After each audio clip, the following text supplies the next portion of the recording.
Hello everyone, this is a very quick video on how to factory reset a Unifi AP. So this is one of the really old Ubiquiti Unifi access points.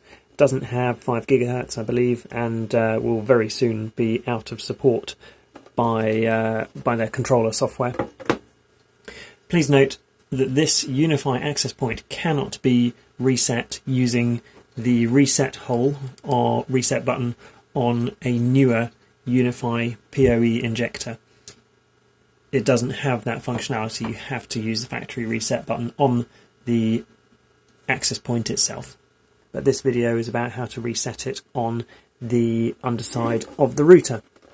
So on my screen over here, I'm pinging the IP address of the router just so we can tell when it's rebooted.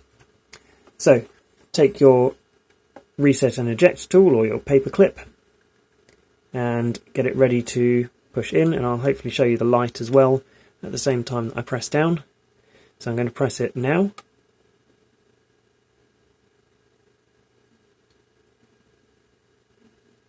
Five seconds, and then I'll let go.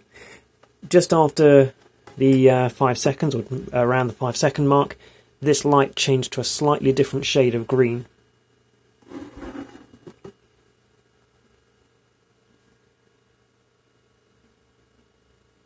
So it'll now be in the process of rebooting.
And it now has an IP address on the network, but is still in the process of booting.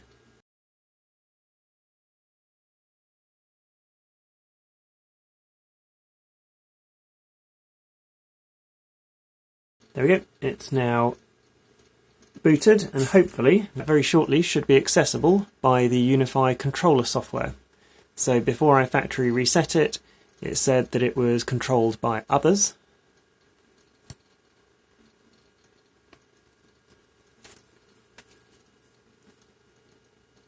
Which it still says managed by others, update required.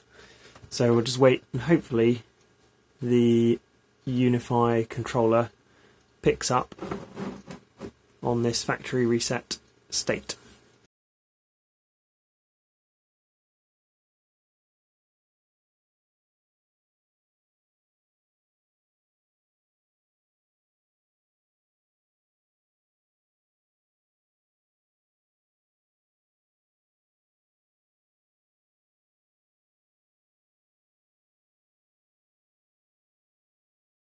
And there we go. It now says pending adoption, and an update is indeed required. So I will adopt and upgrade. But there you go, that is how you factory reset a Unifi AP original.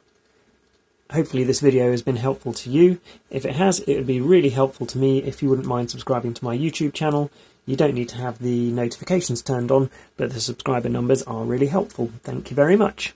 So one thing to note as well, if you hold down the reset button for too long on these, so if you hold it down for about 30 seconds or longer, it will go into the reboot cycle, and then during the reboot there is a function where if you hold down the reset button it does something else, which in the past I've definitely ended up not really bricking one of these, but requiring it to be manually TFTP reflashed, or basically recovered. So just make sure that if you are holding down the reset button, you only do it until the light changes colour slightly and you don't hold it down for 30 seconds or a minute or whatever.